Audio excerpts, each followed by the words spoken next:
pasal tha vom sa ta bung som thum parukna ziak tu ms rote riang von thai choi muang te in an kal to do ne moti la ya an be seilo lutuk thil an ton le ta ka chuan an thil hai hle maya upa kong a phe chuan tun tum zat chu kan tom na ni tur ani ve to nge yang atiru rau to maya ni vom sa ta chuan buala chu han mit mei zavin che ta hun ri lovania zam hau lova kan ma chona ngai do na ni anti sap chuan buala po alo bu ngata khoi kho tui tlan nge in han ni chai chule in zam lo hle mai ngoi renga kan ram wal chunga tering in ron rol ve ngot mai in chin chiang ta kamin hril lo ani ngat zong in helai hmuna hian ram sa te chaw kan hu chiang e yang cheu o chuan an ti vin deuh thaka in ral thuam khada thangal ro a han ti zom le zata ole in duang chuan kan ral thuam chu kan da thlange eng po ni se pu teu ral kan nilovania thate te in bezo kang umiang ti pain vom sa ta chuan a silai chu le ya an da thlaria ria ya chu vele buala le valu pa thang hluta poin an silai chu le ya an da thlave ngala hetiang thil hi an voi khat ton na ani lo awangin an thin lunga zam na chete ma an nei e lova olo chuana lam chu uluk taka enin engtia chet lak tur nge ni ang ti chu an ngai tu rau to zo kani leya an man ruate an da thlafel chiatia mi paruk ral thuam keng hi ron chuak thamin an ron hual ngal khapa hawa kuyanen khan kan mel ho hi phur ngal vek ro an ho tu pani om tak chuan han ti ngal thatin chumi te pani po chuan an bularam hrui chu chat ngal zungin vom sa ta te chu kun hnung khirin an phuar ta ngau ngawa puteu ineng poinge mo kan soya hetiamin ti ngot maile in ram walchin chunga kan lo lut palani chuan kan thiam lo vania ngai dam kan di le kan hriat lo wang ani valu pa thang hlutan an ti chuan ngoro mela ti that pa hian pakhat chuan an chui ngal thuaya an kut hnung khir sak vek khan ni boka valu pa thang hluta po abula thil tuai deng dot chuan a thu ngal nok mai chutiang mai maya wange ro chuan zamna chete ma an nei chuang haulo eu khokhat pasal tharual ve me uche dan tura tan chuan awazia lo deuh fele mi pa chu dik takin kanin ma chon tura ni don lom ni kan chan hi in chan ang ni sela chu hetiang hin kan ti hau lovang cheu vom satan anti ram muk chuan wai nawa chutiang te mi han tong khum ve ni le sairum pasal tha te hi irin angot chu kan ni hau lovang khatia bolzan mai chi kha kan ni hau lo ilei kha ka hle pal hlau dang e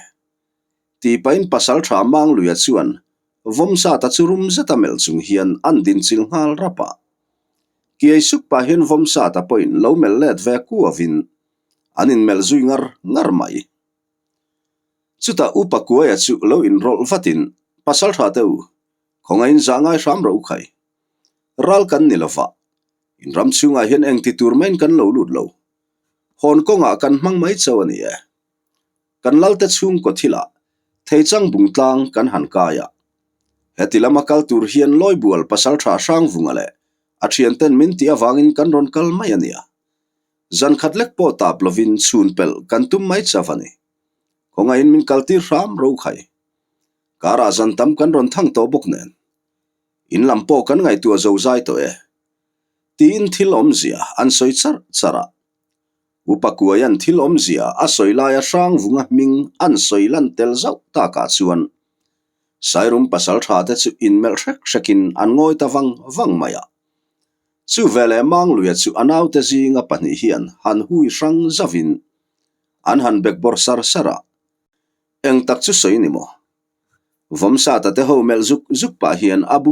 mut mai chuta mang luya le akoi te pani chu ron pheile in mang luya chuan upakuaya chu han hnai hrutin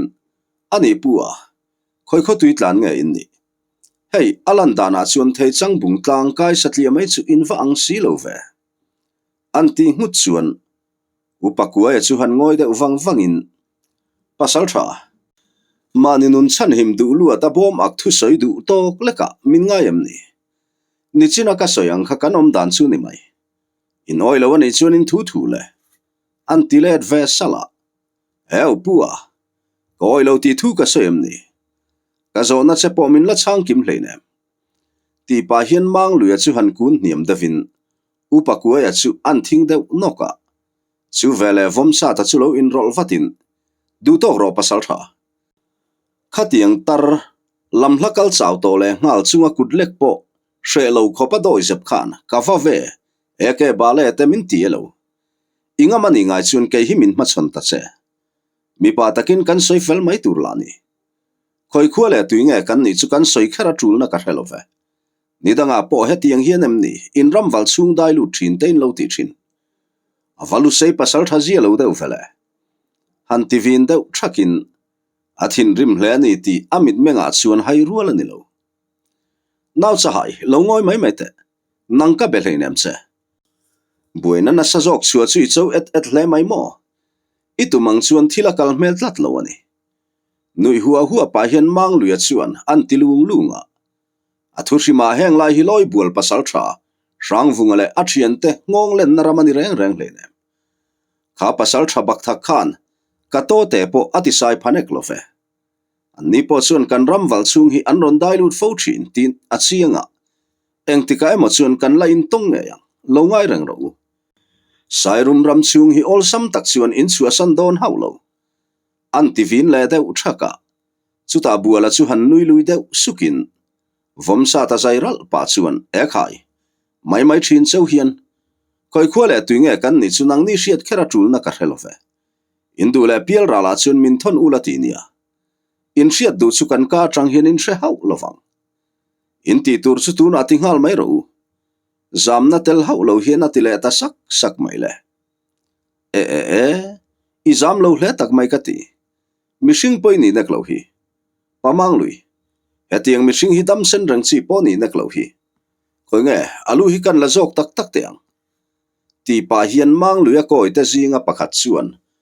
buala chu chui thluk top pa sa zui mai atum lai tak chuan mang luya churon in rol vatin khai kanau tuna chuan ni ri love i man molu hratani zoin kan ti niang chu kiai suk pa alo ti ta ka chuan chu pa chu in beng dai le davin mai chuan ti pa hian a phun zui bul mai chuta mang luya bok chuan vomsa ta chu han hnai le hrutin nawa ka thu soi hi uluk takin ngai tharo in thi le dam thu ani do na wangin ngai tua chiang hle bokang che vomsa ta beng bula chuan han ti de usur surin vomsa ta la chuan angai poimo mel lo angreng hle mai le ngal han ki ai de sukin nang ni angin thi hi kan hlau ther te hleine alo ti sam eta mang luya chu han nui sukin ngai tharo nawa heng in silai le feite hi in nun tlan nan in man ka phal sakang cheu heng te hi min pe ni phot chuan damin in chuang nge yang chu ka tiama cheu anti de su a vomsa ta chu han room ngatin thiana mani nun chan na mani thil nei dekral du tok le ka doi sepa min ngai de wani mo kan kut phur na la in phel ngam heklo min phel ula mi pa takin kanin ma chon don nia ka ti kha nge mi vau beta until nei te chu sakhi sairum pasal tha te ti thin danem ni zok hetiang khopa mishing le lo hi seifa te len na tlanga hian kan lo om the ni mo indu ni chuan kan kut phuar chung hian kan lu hi lavek zok ta mai cheu tin vomsa ta chuan aliak ta maya athinarim hle ni turani ha chang thial rap chunga meng bial pup chung chuan mang luya chu amel ku to maya mang luya poin hareya en ngam hau lo vomsa ta thu soi chuan sairum pasal trafing kherek takle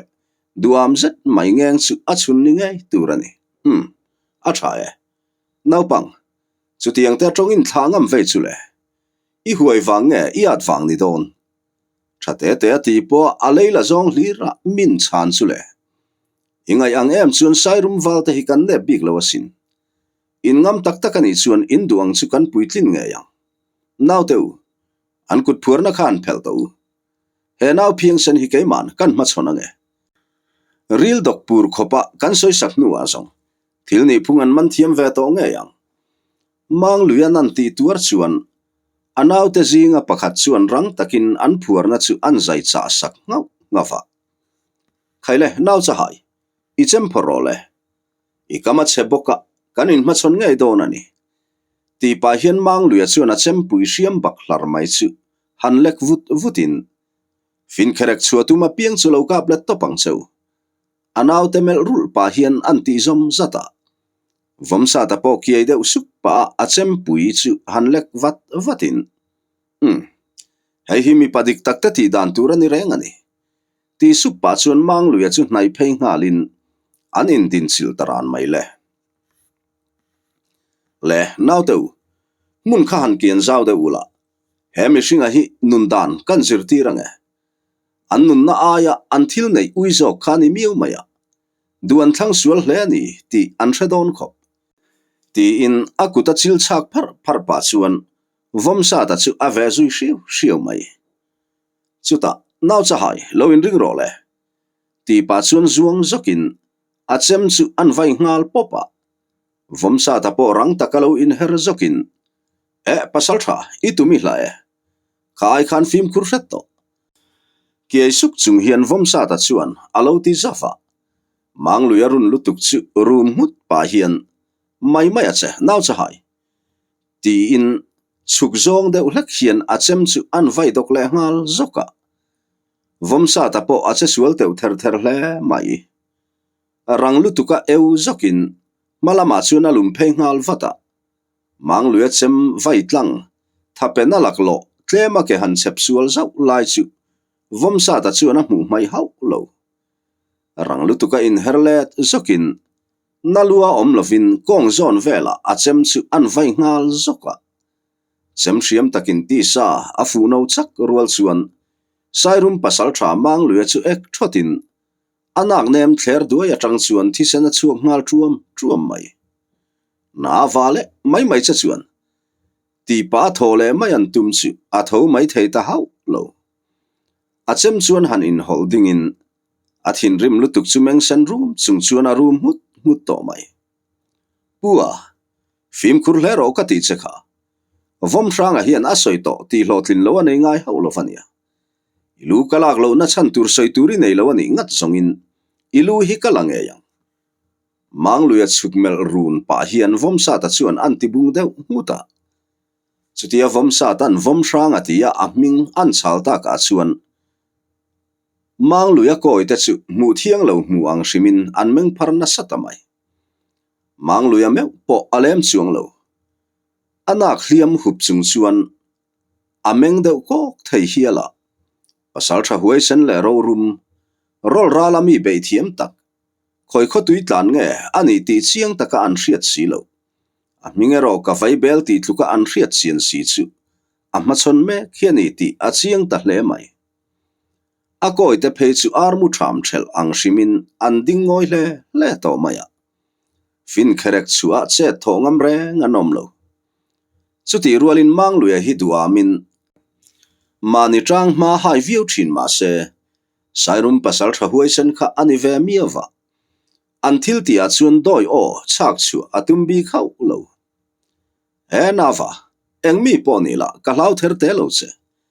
kan thil ti lai hi han zo fel lo teang ti pa hian mang luya chuan theilovin a chem chu an vai dok le zoka chuero wanglai thamang chau chuan rang boxi vomsa ta te ang tan chuan amuang lutuk hrat veilama lo tol son zau pa hian mang luya chem hum na lamban chu asa thlep ta nok mai mang luya na ti lutuk chu thendeu chokin a thing nga noka eu pasal tha bulkan tran don chau emotia nun hlut lova min beitu chuan tiang hi antong chok renga sin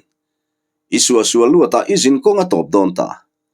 ti supa hian vomsa ta chuan a chem chu han vaile zokin mang luya lu le taksa chu a rang ngal nola thisen chik puat chunga leng uin a chat thlafel der mai chuta vomsa ta thin rim kal tluang laklo chu meng bial pup chunga sairum walte melkual ruk pa chuan midang in laom em in laom chuan tu na lo chuak ro anti fiak deuh thaka tunge ani an hriat chian to baka an ho tu pa tlom der to mai bok nen sairum walta chu tu ma tong ngam reng anom lo an ngoi thap mai buala thin rim in sum zo talo chuan abula feile chem chu chu thutin ama ading sairum wal pakhat chu a feiken chuan an thil tlang hroya chu pa po chu uk thotin alet ngal top mai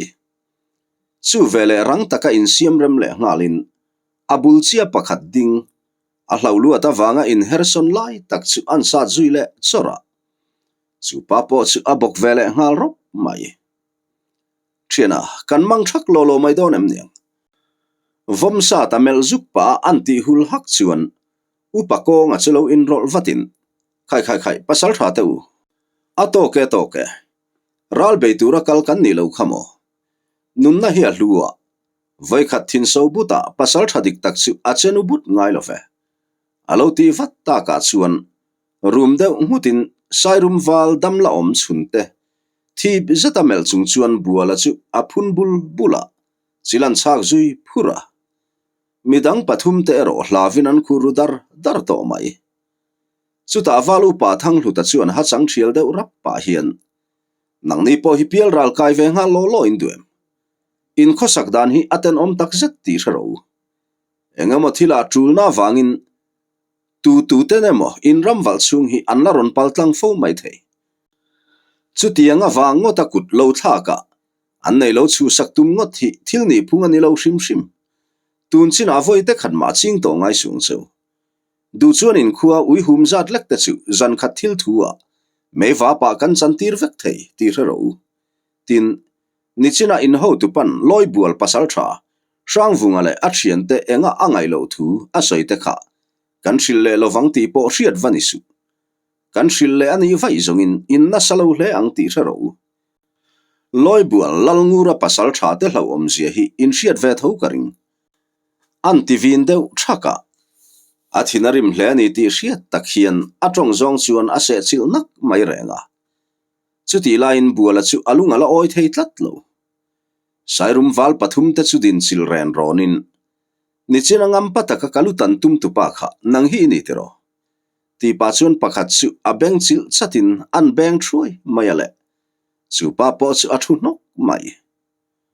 hun thai nei lai khan kalui tan ta si lofa khoinge keman kan tan ve thunge ti pa hian chu pa chip sama chuan tham dak lopin achem chu an chuk tu ngal rapa walu pa thang hlu talo in rol vat lo phei se zong chu pa lu chu atan sak nge yang vom sa ta ero achian pa chavel chu ki suk pa hian lo thlir vungin khatiang mi hring tal le ar talin poya tok lo fe alo ti sam e mai sia sairum walte tan chuan ngam lo chala chil nom ti chu atakin antong chiang hle ani puteu khonga in min ngai dam hram ro kan thiam lo tak zetani pakhatin an ti sai hlak ta ka chuan nga nge khatianga ngai dam dil le tur ting si ina thilin ti mi pa fa chuan kan thil ti to chu kan titlang hrok mai tur ani mani in chir le na tur thil kan tingai lo vom sa ta chuan alo ti deuh hluka upakuaya te pani poin annau te thin rim han tal kual vel mit nge ya an han mule ta chu soilo ma se puyan ti mep hlea zaidam le tlom ngai thei atulani phot chuan nau jok te thu po nial ngai lo khopa in pha niam thei ni ma se midik lo le an kong dal tu te la ka chuan hlau om takan ni ti chu an mit nge ya muin an chiang ke kok hle ani reilo te an ngoi deuh thap nu chuan upakuaya chu han khu deuh kharin engpo ni se pasal tha deuh hei an ho tu pa ber ba ka pathum zetin nun an chana ni der maya tuna tan chuna to khat view to e ti hian an thian te ruang zon chung hian honal nal ro se le peka omani ero chuan chi thla tur om hau lovin kan mang thak don nia anti dam thlapa chutia upakuaya mevin anti dam thlap ta ka chuan vom sa ta te chuan ngoyan chu ta zoka tikhan in ho tu pa ruang le in thian te pani ruang kha zon ula Kuain thlen pui thei talawa ni le khua mi te in pun mai don nia in buat sai rang ro chuan konga in mamo takin chem pakhat kan hu chiang chewa abak zongero in duam luata in chan vekang tin in lal le upa te hne na chuan mi pa ta ka ro kan rel fel tum na lama avan duai zoka kan tang ta ani ti in thil thlen dan dik tak hril bokang cheu valu pa thang hlutan an ti vin deuh that chuan sairum wal pathum te chuan an thian te zor na tur hlang siam ngal sok sokin an zo chuan kat nak chungin kholam pan chuan an in zon ho ta naka chuti lain ni po kol rona herliam mai thei turin a in pele at towa luang taka kal ni se zong an thleng thui hle to tur hiania an be seilo thil tong kha an ni miau maya dua in hun a local thui hret to ni chutia sairum walte an in sa seng ta ka chuan vomsa ta te po in siam hmal sokin an om na mual zo to pa an thang kor kanin khochak hoi zonga mual in kho tlon zui mai chunga ria buk sual man ngai tum chuan kalan siam le tapar para an man mo boka ni atlak fel meu chuan an om na mual le an ma zon khochak lam hoi zonga mual in kho tlon zui mai in kar luilian vak lo chu kanin an kai tum na mual chu an dailut mek to a thimin atlak chil ma nge ya tlang zol chuan chuam man tum chuan an kal trau mai chutia chol lova mual pangpera an in ham chho ngar ta ka chuan khua athim chu to tia tlang zol chuang chuakin reilote an han thu thlan dai ria engpo ni se pasal tha te u kan bo ruak hian a zir le pek to si lova chol muang lovin kan zan kal zel zo mai do nem niang kan ral mual mai so ni chin loka kan buena mun kha ala ni chau mai sia engemo palpo tok thei kan lani tlat maya upakuayan anti char chuan nia ani khop mai chuti ani chuan nau te u kan thim chian ma hian me cher han boi pui zung ila a thawm te valupa thang hlutan anti chuan buala le vom sa ta chu tho tharin me cher tur an boi pui ngal zunga an zo chuan khua po kal ngai na om lo khopin athim chiang to ni chuta me cher chika in tlang dung mar thalai zela chuan kal an siam le ta par para ngopui chunga ni ba ka thal bo ruwa ka ni boka zan thi ma po chuti e makal har lutuk ani lem lofa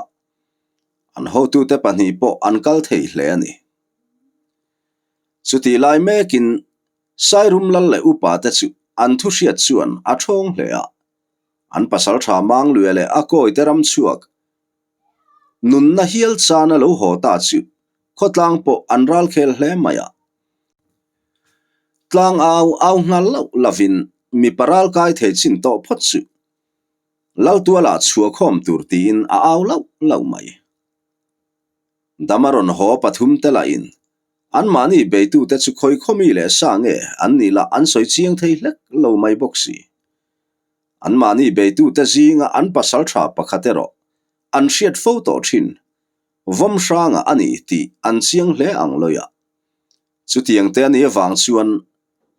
khotlang chu aral muang lo tak zeta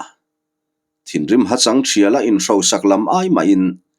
an pasal tha mang luya meu tukzal thei mi hring chu an rap lek zoka nau pang phei chu tuala mutur an om hau lova in laman tom thap mai ani hawa ni chinai soi manga khachuan nangmani be tu ta chu mi panga vel mo an ni iti kha lu sei chuan ni ngai amo tin lal sang chi a chuan an zot le khura o lalpa ka chiange mi panga nia lu sei pasal tharual an ni nge ye pani te phei chu upa ve to tak an ni nge ya an pasal tha pakhatin sang savoma ani thu a soi bak chu khoi khole tuinge an ni ero an soi du hlek lo tin lalpa nichina ku ya soyang khan he thil hi mi pa taka kan buena chingfel tura pamang luya thutluk na ania avan tuai zoka kan tangta ani chuwa chapa loi bual pasal tha sang vungale thian ten helai mun atang hian in kalna tur mun chu a hnuka hnai berang an ti sak ani oma chu pamang luya khan loi bual pasal tha sang vungale a thian te an ni emo ni lo emo po ni se tuma kan hlau lo ti in a in ro sak khum chim maya kan in then don khan an ni chuan in pasal tha thu soi kha loi bual pasal tha sang vungale a thian te kan hril lovang ti po hriat vani su an ti boka e khai sang savoma meu chu kan lo ral hriat ang ai dayana sa alo ni mai ti in hawa chuan thil om zia chu an soile bal bala chutia hawan loi bual pasal tha sang vunga te ming nen lam an soilan le ta ka phei chuan lal le upa te ngai tu na chu abuai phat phat le to maya lal sang chi a phei chu angoi wang to mai khoi kho tui tlan nge mo ani phi sen don le loi bual pasal tha sang vunga te ho nen la an in hriat mel hle mai boxi heng lai hnaya om la an ni omin a lang boxi lo eng po ni se kan film khur hle ngai don ani upa pakhatin an ti zau chuan lal sang chi a chu han room deuh hmutin chu tikang ti pa chuan a lo bu vei nguta kho chak lam hoya tlang dung in kho phar zui mai an zo atanga ni thum zet ram palai lenga an kho sak le hnu chuan vomsa ta te po an thleng thui to hle a an om mek na chim loi lam tlang dung in kho phar tha zet to pa len lung kho hlui ram chin chir liamin an pia mual tlang chi patanga an wang kho len lung veng tu ni oma moi chim le mar zonga ding to lu len lung tlang le sakhan tlang lan theina po an pel fel der tho mai chol lovan kal ngat ani chuan leng hnot ar khuan vela an len lung tlang chu an in chir thleng to nge yang le ni po thlang len kola a her liam lek to a ani na taka chuan tlang kara a her liam tur chu hre takin aladak trok ang lek chawani to a tuibur voi ni muam da vela chuan tlang kara her liamin zan ro rel na hun a in tran le to mai don ani kholamin anril ru akap hne to em maya kara ria buai vel tum to lovin an kal zela mei cher tur an lak chung zok ti lo mong po an hung man meu lova ngoi rengin an hruai tu vomsa ta hnunga an kal butlut ringot mai ani chutia enge mo chen an kal le hnu chuan khua po athim fel le ta der mai an mei cher ken chu laka in kalan siam zui mopa e khai nau teu kan kal ngat to boke kan thleng hnai tela kan man mo tu le mo ti tu rani maya nakin hian kan ho tu te pani hi an lo chaw vi mayang kati baka betlo zeta kalangai to lem lo boka kan ral mual let liam mai sotum pang ka ngo in kho tom na pia ngo pui kha ani to in ka hria chutin khua kan lu thar lu tuk lo tura nga ila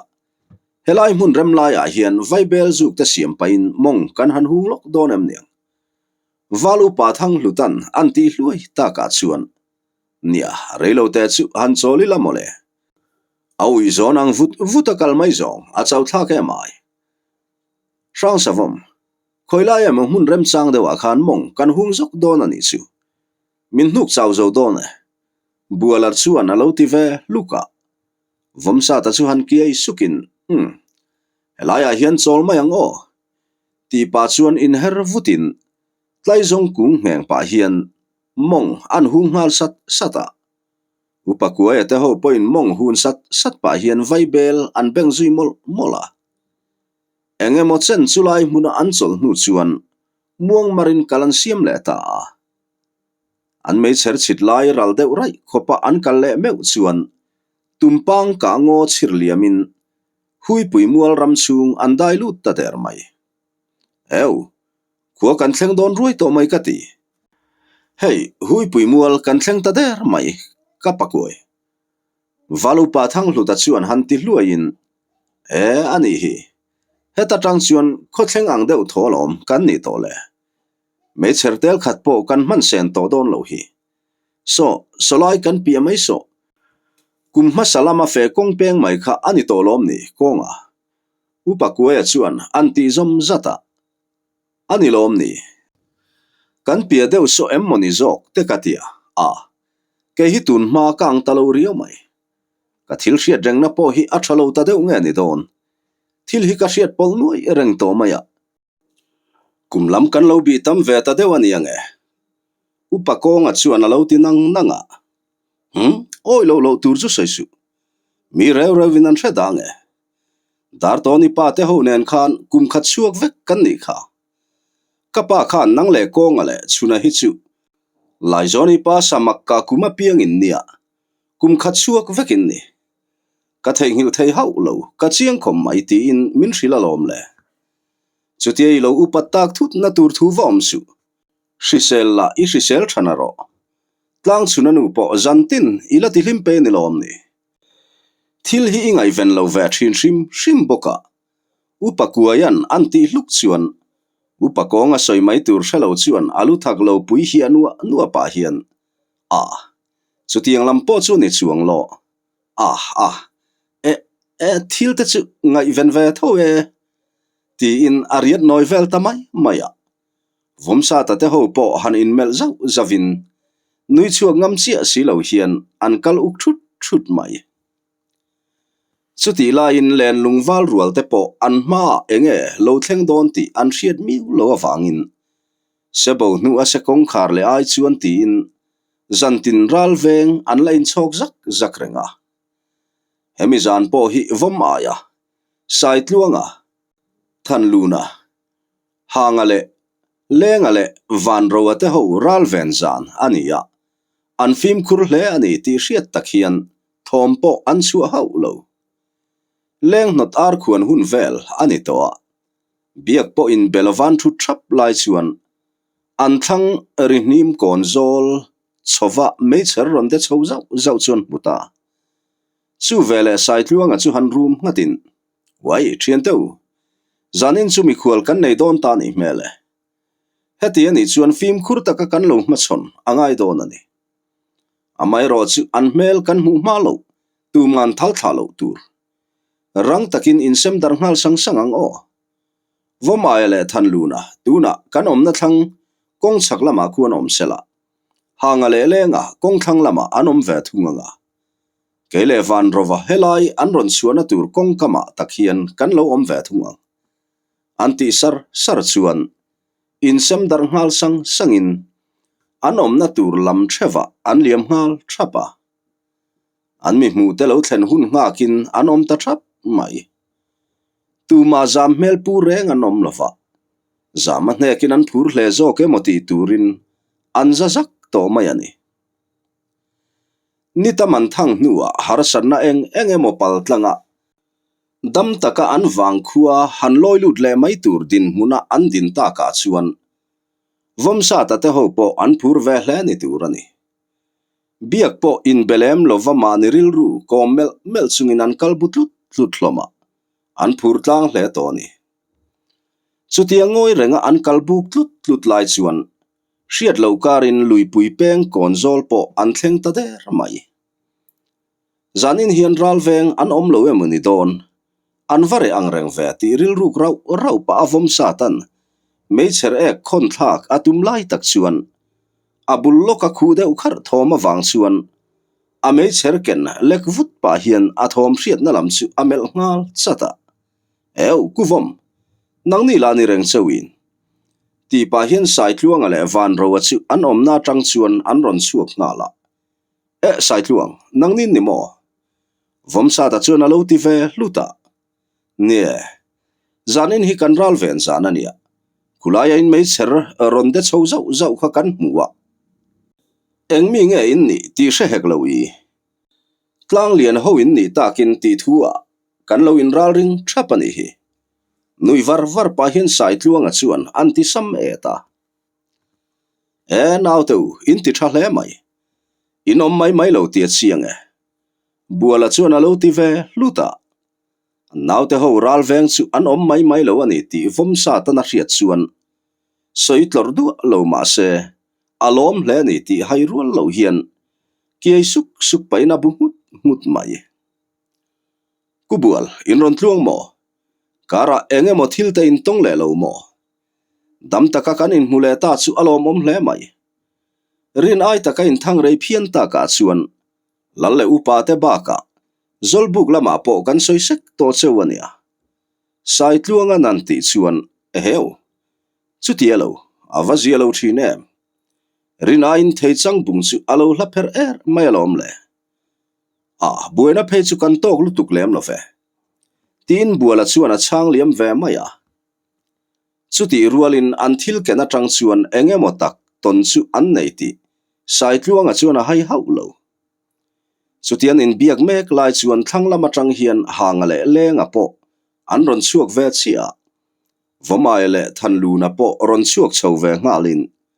kha khoilam mi ngai ni tuma kha cha to hleksu abikin me cherkeng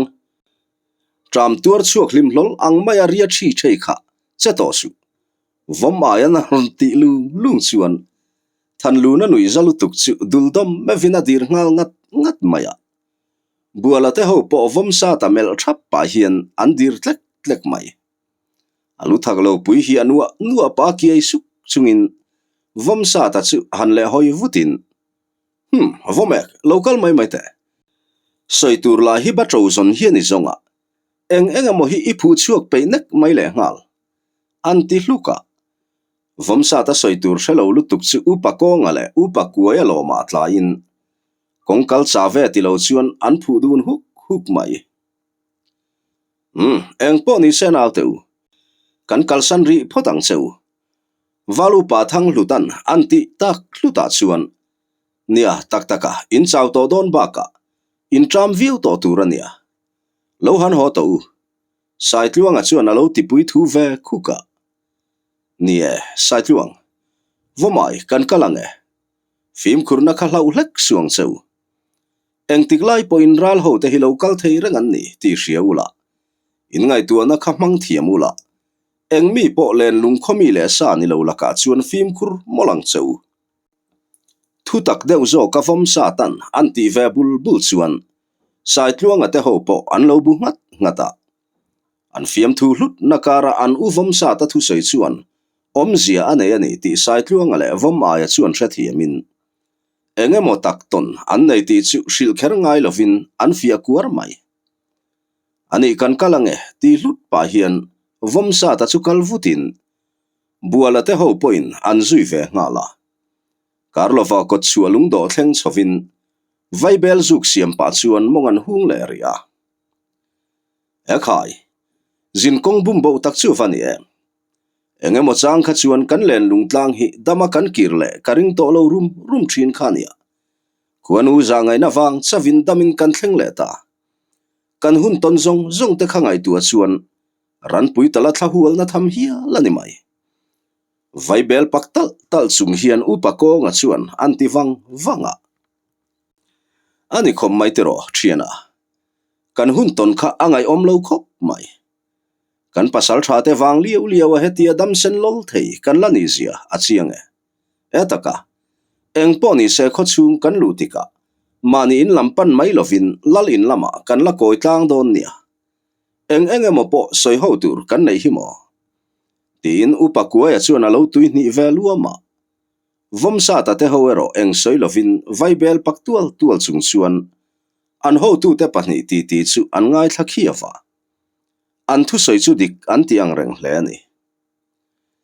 vaibel beng khat an zuk zo chuan muang marin kho chung lampanin kalan siam le ta beka kho chung le kot chualung do in kar ain hlat lo boka karlova kho chung dai lutin leng hnot ar akhuang to boka kho chung chu are adu to mai valrual leng run sang kai po trin to in zolbuk lama an kim thap to a mutero an lamu chi alawani mana emo soin an la thu mam mai vomsa ta te ho po ngoi rengalal in lampanin lal tualan thlen chuan lal le upa then khat chu emo soin an lo la thum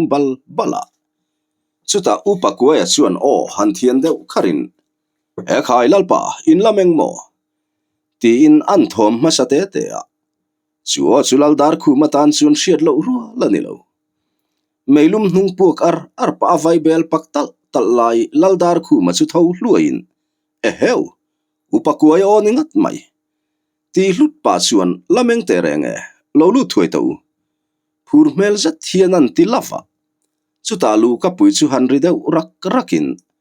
vomsa ta te chu in chung lama an lut ngala e khai kan pasal tha te chu in lo thleng ta mo dama kan in hule ta chu avalom om em lohoru hei helama hian mongron hu ngal to un rota cherbel khan dom thla thuaila rang takin kan pasal tha te hi andang han non to an chol hal na sa to turania ti in laldar khu ma chu aphul hlut mai tlangau rota po sil non ngai hau lo hian a chengal zunga no leng khat lua wa chu tuitling engkul mai chu thli chu karin an sem zui zara enge mo chen vaibel paktal talpa an phul hlut nu an ha adam khatta motia laldar khu ma chuan o han thian kharin upakoi nang in kalna chanchin te chu enge han soi tak ro khai kan lian to na te chung ku po an lo dam mo rin ai taka in lo lan harta ka chuan harsan na in to ka riak kan lo ngai mana kan buai ruang reng to khopasin laldar khu ma chuan an ti chara shok bok kal rul khopa azuno tlak pu pa hian thok han la hamin elalpa zep thu cheng lo kan thei chang bung kal zet zong thilo ruangin kan ron chua kan ibere zin kong ral tri le bum ro ber ani hial mai o masin chuti rualin in unaw lian to na ta chung ku po an lo dam tha e chung kongil nei tak an ni nge upakua chuan hanti ba deuh charin wai eng thil fakau nge in to tak nang me vina chutia kami han thla tak mai chuni upakuai laldar khu man phok deuh fe anti hlut chuan lalpa kan buena hi athua ni angreng em bokani upakua chuan an tile bala e khai eng thil nge ni han soi tak ro kan lo ngai thakhiawania laldar khu man anti dam le thlap chuan upadang te point ni e han soi tak ro khai ti in an lo tui ni ve cleara chuta avai bella kai that sat pa hian upakua ya chuan an thil ton chu an soi ta zara eng lovania khatia theichang bung pana khua atanga kan chuak ta kha kara zan thum vel zet kan thang to ang tia mun pakhata hian lungdi pasal tharwal te nen kan in bakkai nek maya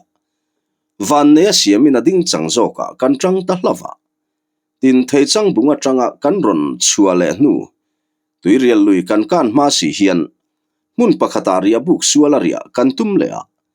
ta chuan khoi kho pasal tha te nge ti hriat lo te nen kan in beile nek boka